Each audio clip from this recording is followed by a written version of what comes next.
Blackstone Audio presents Duke's Diamonds by Marion Chesney. This book is read by Lindy, Nettleton. For Lynn Shapiro, with love.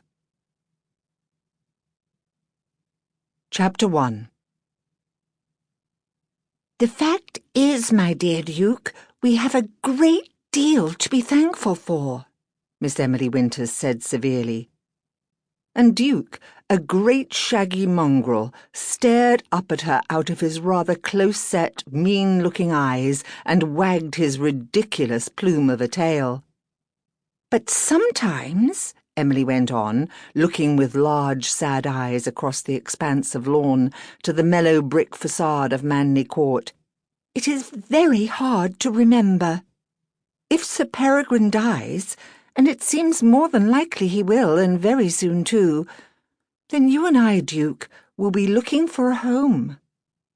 Duke parted his black lips and yellow teeth in an idiotic grin and buried his narrow head in her lap. A chill November wind sighed through the bare branches of the lime trees that bordered the drive and ruffled the waters of the ornamental lake. Emily was a distant relative of Sir Peregrine Manley. "About 200 times removed," as Sir Peregrine's sister Harriet was wont to remark. But at least that acid comment was better than the openly expressed view of Sir Peregrine's other kin, which was that Emily was no distant relative at all, but one of the old man's byblows. Since Emily herself did not know the names of her parents, she could do little to stand up for herself. She was 17 years of age, and until 6 months ago she had known no other life than that of the Blackstone orphanage. It was not an orphanage for destitute children, but for unwanted children, placed there by relatives who did not want to house them.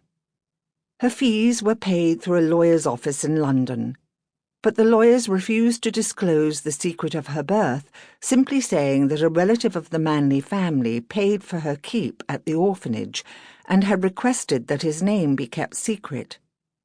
Just before Emily's 17th birthday, Sir Peregrine Manley had arrived at the orphanage. He was a florid, gouty, tetchy gentleman in his 50s. How he had come to learn of Emily's existence he would never say, but he had looked her over with his watery blue eyes and had announced he was taking her to his home because he had a job for her. The patroness of the orphanage had given her up without a murmur, and Emily had gone with him very unwillingly indeed. Sample complete. Ready to continue?